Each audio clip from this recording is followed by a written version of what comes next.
اعوذ باللہ من الشیطان الرجیم بسم اللہ الرحمن الرحیم سورۃ المدثر آیت نمبر 38 سے ہم دیکھیں گے۔ کل نفس بما کسبت رہینہ، ہر نفس نے جو کیا ہے اس کے بدلے میں وہ گروی ہے، یعنی یہاں رہن گروی رکھنے کو کہتے ہیں۔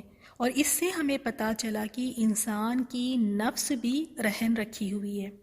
جیسے اس دنیا میں بھی ہم دیکھتے ہیں کسی انسان کو اگر قرض کی ضرورت ہے اور وہ کسی سے جب لون یا قرض لیتا ہے تو وہ اپنی کوئی چیز گروی رکھاتا ہے، وہاں پر رہن رکھاتا ہے، جیسے زمین ہے یا پھر کوئی ایسے زیورات ہے، ایز اے گارنٹی رکھاتا ہے کہ میں جب قرض لوٹاؤں گا تو پھر وہ اپنی زمین یا اپنا وہ زیور چھڑا لوں گا۔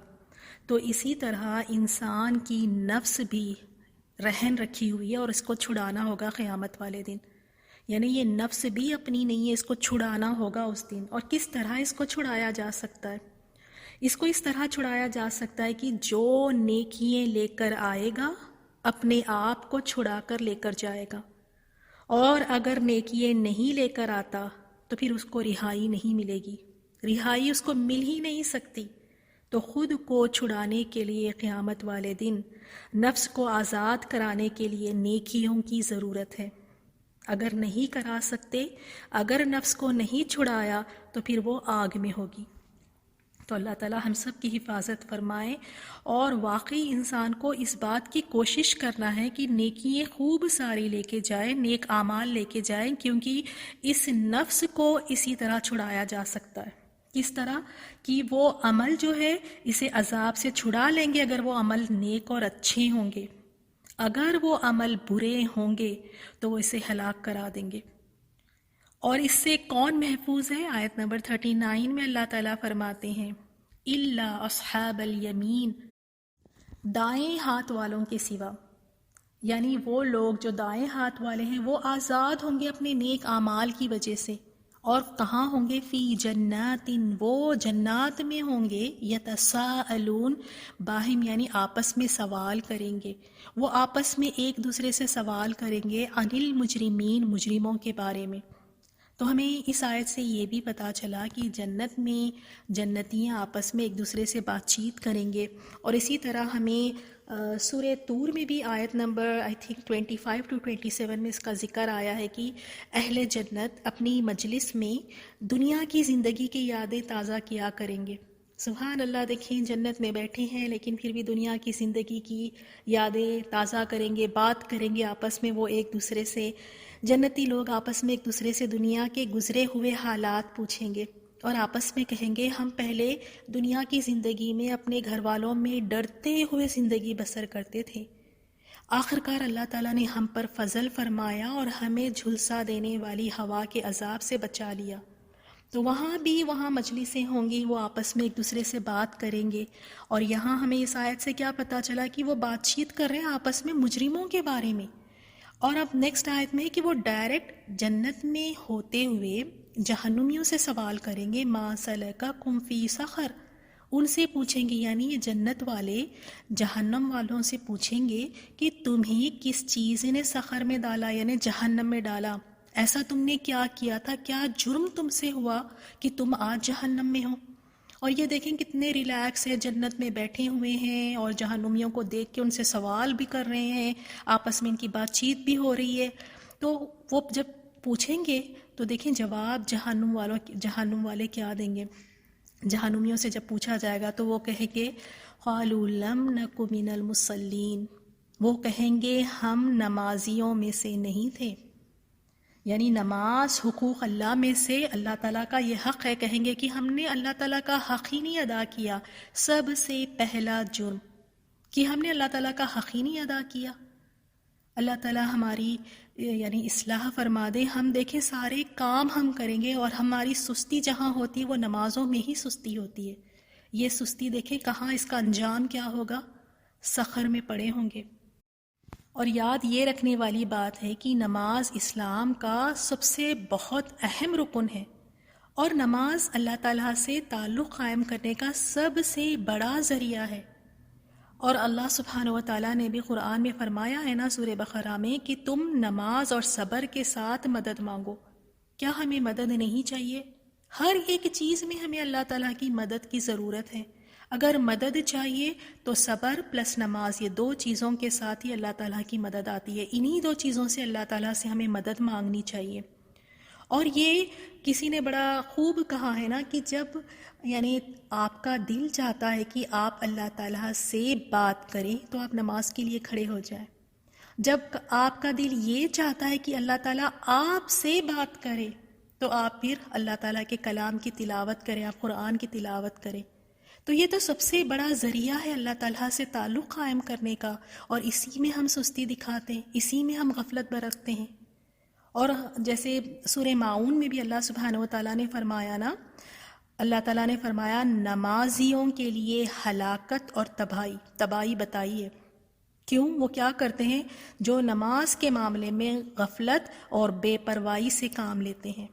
اور سب سے ڈرانے والی بات جو ہے نا وہ یہ ہے کہ نماز میں غفلت، کاہلی اور سستی سے کام لینا یہ منافقین کی نشانی ہے. منافقین کی نشانی. کیا ہم چاہیں گے کہ اپنے آپ کو منافقوں کے ساتھ دیکھیں یا ان کی لسٹ میں ہمارا نام شامل ہو؟ کیونکہ منافق کی ہی یہ صفت ہوتی ہے کہ وہ نماز میں بڑی سستی اور کاہلی اور غفلت سے کام لیتا ہے. اللہ تعالی ہم سب کو نمازوں کا شوق عطا فرمائے. رسول اللہ صلی اللہ علیہ وسلم دیکھیں کہ حالات چاہے جس طرح کے بھی ہو نماز کبھی نہیں چھوڑتے تھے. چاہے امن ہو یا خوف ہو، گرمی ہو یا سردی ہو، تندرستی ہو یا بیماری ہو، حتیٰ کہ جہاد کے موقع پر بھی دیکھیں آپ نماز کو یعنی نماز فرض وہاں پر بھی نماز ادا کرنا، جنگ کے میدان میں بھی نماز معاف نہیں ہے. تو ہم کس طرح آرام سے اپنے گھروں میں ہم یہ کہتے ہیں کہ نماز ہم سے چھوٹ گئی، کچھ نہیں ہوتا نماز چھوڑنے سے. جنگ کے میدان میں بھی نماز کو یعنی دیکھیں معاف نہیں کیا گیا. رسول اللہ صلی اللہ علیہ وسلم تو 5 نمازوں کی، یہ فرض نمازوں کے علاوہ بھی کتنی ساری نمازوں کا اہتمام کرتے تھے، نوافل نمازوں کا. نماز تہجد ہے، اشراق ہے، چاشت ہے، تحیۃ الوضو ہے، تحیۃ المسجد ہے. اور اس طرح دیکھیے جو خاص اور جیسے مواقع ہوتے جیسے سورج گرہن ہے، چاند گرہن ہے، تب بھی نماز پڑھتے. اور کہیں سفر پہ جاتے تو واپس آتے تو سب سے پہلے مسجد تشریف لے جاتے اور نماز پڑھتے. اسی طرح اگر کوئی طوفان ہوتا یا بہت تیز ہوا چلنے لگتی تو آپ یعنی فوراً مسجد کی طرف جاتے نماز کے لیے. کوئی پریشانی اور تکلیف ہوتی تو مسجد کی طرف جاتے. تو اس سے ہمیں کیا پتہ چلا؟ ہر لمحے ہر حالات میں آپ صلی اللہ علیہ وسلم نے نماز کا اہتمام کیا. کون سا ایسا دیکھیں آپ کون سی ایسی جگہ یا کون سی ایسی حالت ہے جہاں آپ نے نماز ادا نہیں کی؟ تو واقعی نماز جو ہے نا اسلام کا بہت ہی اہم رکن ہے. ایمان اور کفر کے درمیان تو فرق ہی نماز کا ہے. تو ہمیں بھی چاہیے کہ ہم نمازوں کا اہتمام کریں، اور سب سے پہلا سوال بھی جو کیا جائے گا نا وہ نماز ہی کا کیا جائے گا، سب سے پہلا سوال. اور یہاں جہنمی بھی کیا اپنا جرم بتا رہے کہ ہم تو نمازیوں میں تھے ہی نہیں، ہم تو یہ ان کا پہلا جرم تھا. اور دوسرا جرم سنیں، یہ تو کبھی ہم نے ہمارے ذہن و گمان میں بھی نہیں آیا ہوگا کہ یہ بھی نہ کرنے کی وجہ سے جہنم میں جا سکتے ہیں. آیت نمبر 44 میں اور وہ اپنا دوسرا جرم بتائیں گے کس وجہ سے وہ سقر میں پڑے ہوئے ہیں، جہنم میں ہیں. کہیں گے وَلَمْ نَكُ نُطْعِمُ الْمِسْكِينَ، اور ہم مسکین کو کھانا نہیں کھلاتے تھے. کبھی ہمارے ذہن میں یہ بات آئی ہے کہ کھانا نہ کھلانا اس کی بھی پکڑ ہوگی، یہ بھی ایک وجہ ہو سکتی ہے جس کی وجہ سے جہنم میں ڈالا جائے گا؟ کیا وہ خود کہہ رہے ہیں، دیکھیں کہ کہیں گے کہ ہم مسکین کو کھانا نہیں کھلاتے تھے، اور یہ مسکین کو کھانا کھلانا یہ حقوق العباد میں سے ہے. تو نہ تو انہوں نے اللہ تعالیٰ کا حق ادا کیا نماز پڑھ کے، نہ ہی حقوق العباد انہوں نے پورے کیے کہ اللہ کے بندوں کو انہوں نے کھانا کھلایا، مسکینوں کو. اور یہاں یہ نہیں آیا کہ مسلمانوں کو، مسکین میں سب شامل ہے، چاہے وہ مسلمان ہو یا نہ ہو، اللہ کا تو بندہ ہے نا وہ. تو مسکین کو کھانا کھلانے کی واقعی ہم سب میں ایک شوق اور تڑپ ہونا چاہیے. یہ اگر ہم نہیں کریں گے تو یہ بھی ایک وجہ ہو سکتی ہے جس کی وجہ سے جہنم میں ڈالا جائے گا. اور ہم سب کو کھانوں سے اتنی محبت ہے، گھر میں ہم خرید کر بھی لائیں گے یا ہم پکائیں گے بھی تو اس کو اٹھا اٹھا کر رکھیں گے، کسی مسکین یا غریب کو دینا ہم پسند نہیں کرتے۔ وہ فریج میں اسی طرح رکھے رکھے سڑ جاتا ہے، خراب ہو جاتا ہے، اسے اٹھا کے پھینکنا گوارا ہے، لیکن جب لاتے ہیں تو اس میں سے تھوڑا سا نکال کر کسی مسکین کو دینا یہ ہم سے نہیں ہوتا۔ دل ہی آگے نہیں بڑھتا، اتنے دل تنگ ہو گئی نا کہ دل ہی نہیں کرتا کہ دیا جائے۔ کیا کتنے نہیں مسکین ہم گھر کے یعنی آس پاس دیکھتے ہیں، گھر میں خود کام کرنے والی بیچاری آتی ہے، اس کو باسی کھانا دیں گے، لیکن کبھی اس طرح نہیں ہوگا کہ جو کھا رہے ہیں اچھا اسی میں سے نکال کے کسی مسکین کو یا اس کو نکال کر دے دیں۔ اتنی بڑی بڑی دعوتیں ہوتی ہیں، بڑے بڑے کھانے کے دیگ تیار کیے جاتے ہیں، ہزاروں لوگ آئیں گے، لیکن اس میں سے آپ دیکھ لیں گنتی کے کچھ ہی ایسے مسکین لوگ ہوں گے جو آ کر کھا کے جاتے ہیں۔ پیٹ بھرے لوگوں کو، امیر لوگوں کو، بڑے لوگوں کو بلائیں گے، لیکن ہماری دعوتوں میں مسکینوں کا حصہ نہیں ہوتا کہ خاص طور پہ مسکین کو عزت کے ساتھ دعوت دے کر انہیں بھی کبھی انوائٹ کر لیں ہم۔ اللہ تعالیٰ ہمیں یہ توفیق دے کہ ہمارے کھانوں میں مسکینوں کا بھی حق شامل ہو۔ اللہ تعالیٰ ہماری اصلاح فرما دے، واقعی ہمارے دلوں میں اللہ تعالیٰ مسکینوں کی محبت ڈال دے کہ ہم مسکینوں کو کھانا کھلانے والے بنیں۔ یہ بھی بہت بڑی نیکی ہے، اگر یہ نہیں کریں گے تو اس کا انجام بھی سخر ہو سکتا ہے۔ اب تیسرا جرم ان کا، پہلا کیا تھا؟ نماز نہیں پڑھتے تھے، اور دوسرا مسکینوں کو کھانا نہیں کھلاتے تھے۔ اب وہ تیسرا اپنا جرم بتاتے ہیں، وَكُنَّا نَخُوضُ مَعَ الْخَائِضِينَ، اور ہم باطل میں مشغول ہونے والوں کے ساتھ مشغول ہوتے تھے۔ یعنی ہم ایسی باتوں کے بارے میں گفتگو کرتے تھے جن کا ہمیں علم ہی نہیں تھا، یعنی جب کوئی گمراہ ہوتا تو ہم بھی اس کے ساتھ ساتھ گمراہ ہو جاتے۔ یہ تیسرا جرم۔ اور چوتھا کیا بتائیں گے؟ نیکسٹ آیت 46 میں، وَكُنَّا نُكَذِّبُ بِيَوْمِ الدِّينِ، اور کہیں گے اور ہم روز جزا کی تکذیب کرتے تھے، یعنی ہم قیامت کے دن کا ہمیں یقین ہی نہیں تھا کہ قیامت آئے گی، ہمیں تو اس کا کوئی یقین ہی نہیں تھا کہ ہم پھر یعنی ایک روز جزا بھی ہوگا، اس کو تو ہم جھٹلایا کرتے تھے۔ تو یہ 4 جرم وہ اپنے بتائیں گے، اور پھر کہیں گے حتی اتانا الیقین، کہیں گے کہ حتیٰ کہ ہمیں موت نے آ لیا، حتیٰ کہ ہمیں یہاں یقین سے مراد یہاں پہ موت ہے۔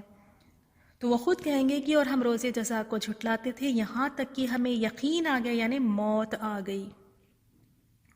اور واقعی موت ایک ایسی یقینی بات ہے کہ ہر مذہب والا اس کے اوپر آپ دیکھیں یقین کرتا ہے، چاہے کوئی اور مذہب والے ہو سکتا ہے اللہ تعالیٰ کی ذات پہ یقین نہ کرے، آخرت پر یقین نہ کرے، جنت یا جہنم پر یقین نہ کرے، لیکن ہر انسان چاہے وہ کسی بھی مذہب کا کیوں نہ ہو، لیکن ہر کسی کا یقین یہ ہے کہ موت آنے والی ہے، وہ آ کر رہے گی، یعنی اتنی یقینی بات ہے یہ۔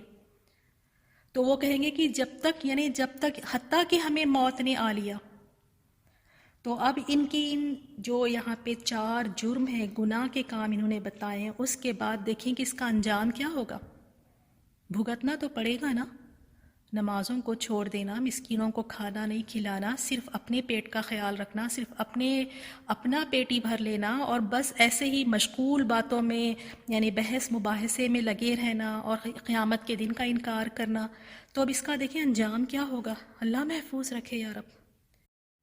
فَمَا تَنْفَعُهُمْ شَفَاعَةُ الشَّافِعِينَ، پھر سفارشیوں کی سفارش انہیں نفع نہ دے گی، یعنی اب ان کے لیے کوئی سفارش انہیں نفع نہ دے گی، کوئی فائدہ نہیں پہنچائے گی، کیونکہ سفارش اس وقت نفع بخش ثابت ہوگی جب صحیح جگہ کی گئی ہو۔ لہذا جو اللہ تعالیٰ کے پاس قیامت کے دن کافر کی حیثیت سے آئے تو وہ یقینی طور پر ہمیشہ کے لیے جہنم کی آگ میں رہے گا، تو اس کے لیے کوئی سفارش اس کو کوئی نفع نہ دے گی۔ دیکھیں کتنی بڑی محرومی کہ اس کے لیے کوئی سفارش ہی نہیں ہے۔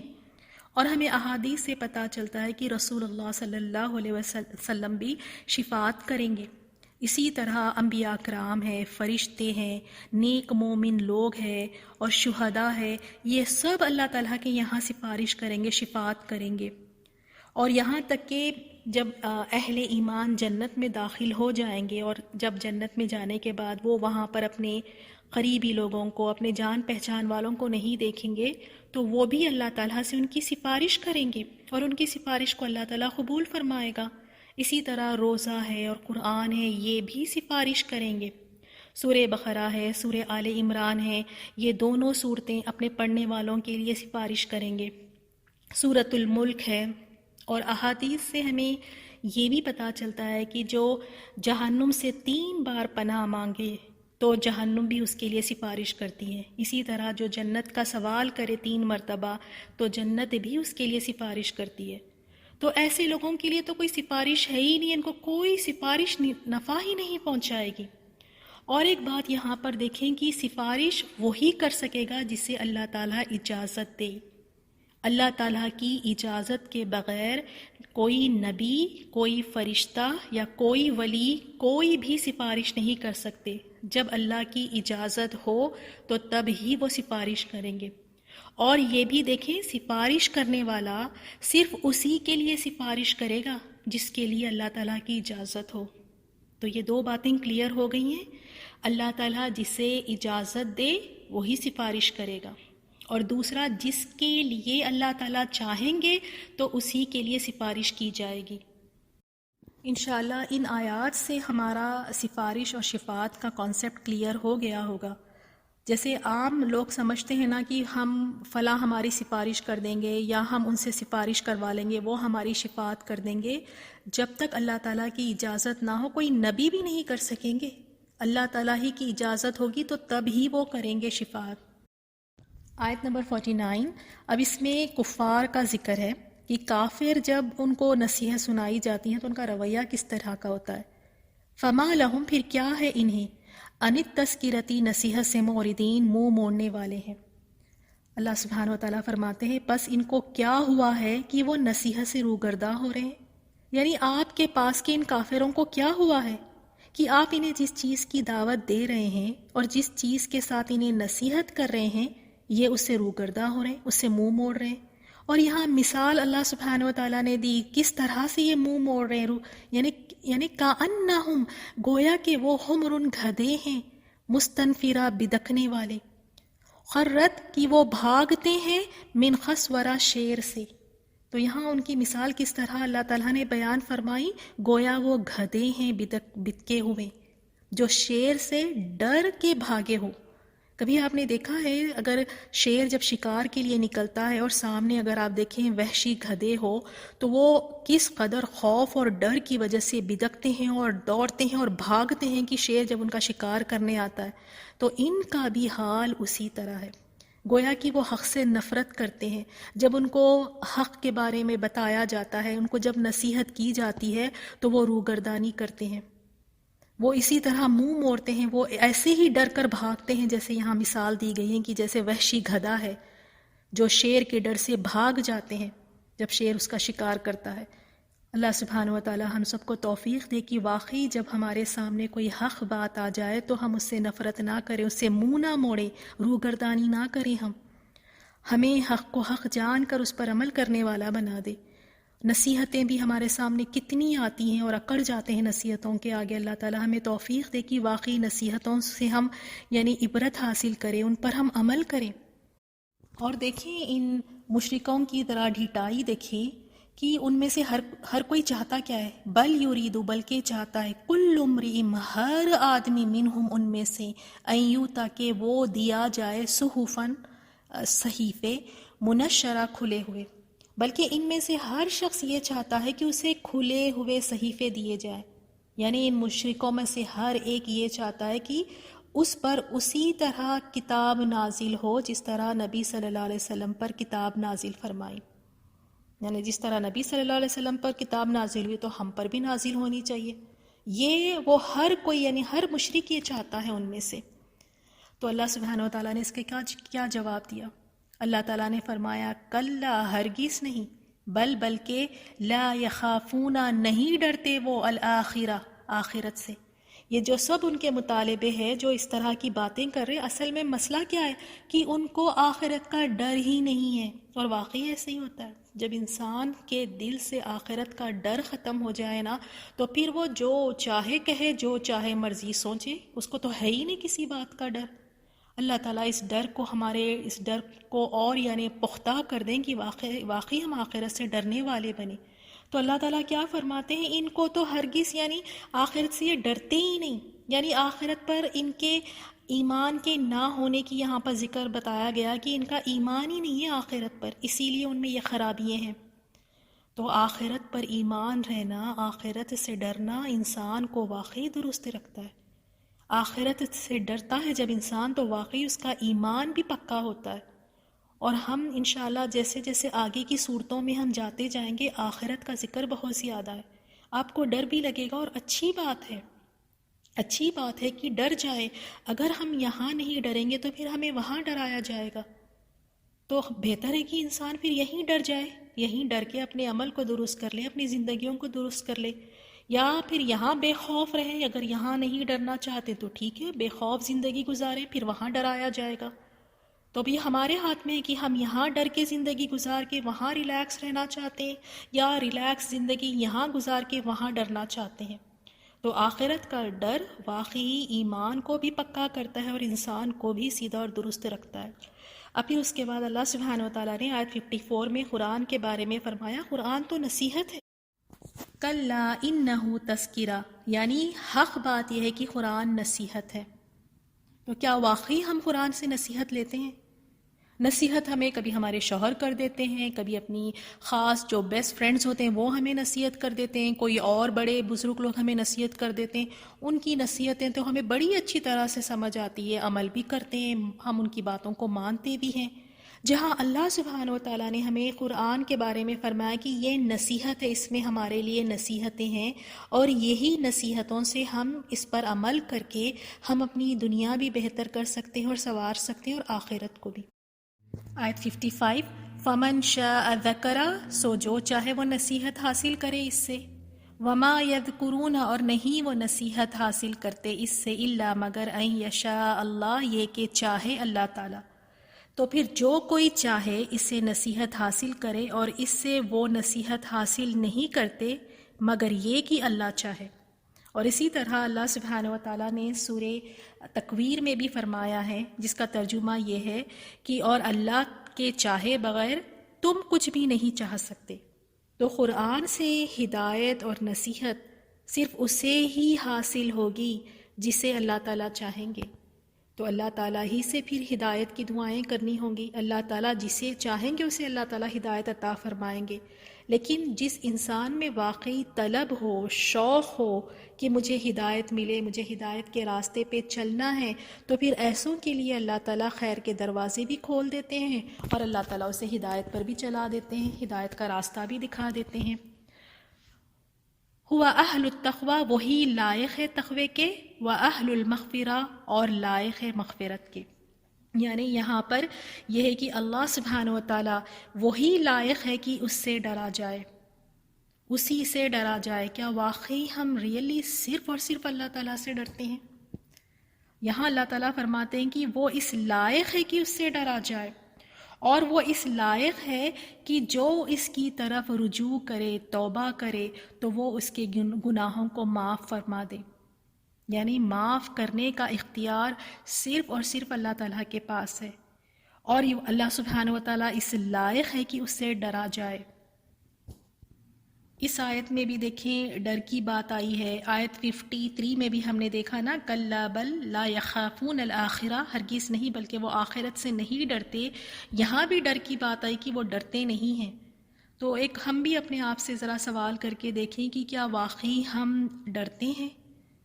اس کا جائزہ ہم اس طرح لے سکتے ہیں کہ گناہوں سے ہم یعنی کتنا اپنے آپ کو بچاتے ہیں، کیونکہ جس انسان میں ڈر ہوگا تو واقعی فور شیور وہ اپنے آپ کو گناہوں سے بچا کر رکھے گا، یہ ڈر اس کو بچائے گا۔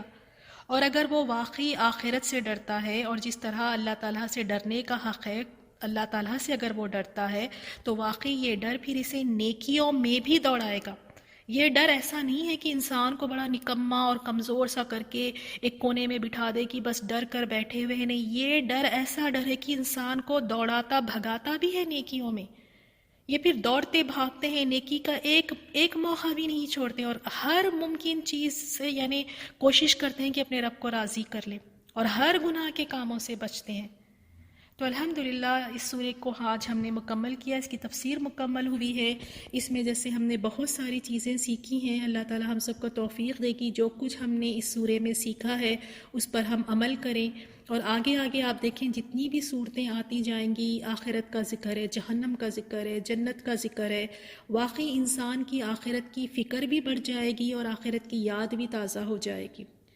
اللہ تعالی ہم سب پر رحم فرمائے، اپنے رحم و کرم سے اللہ تعالی ہم سب کو جنت میں داخل فرمائے، آمین یا رب۔ ان آیات کی تلاوت سنیں۔ سبحانک اللہم و بحمدک، نشہد ان لا الہ الا انت، نستغفرک و نتوب الیک۔ السلام علیکم ورحمۃ اللہ وبرکاتہ۔ كل نفس بما كسبت رهينة إلا أصحاب اليمين في جنات يتساءلون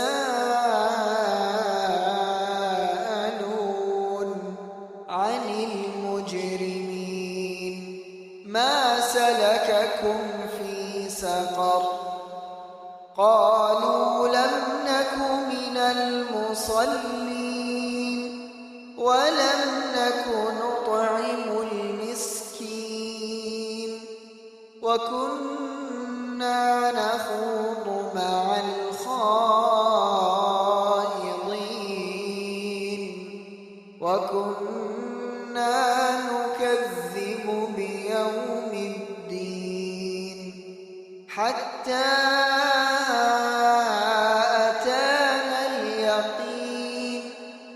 فما تنفعهم شفاعة الشافعين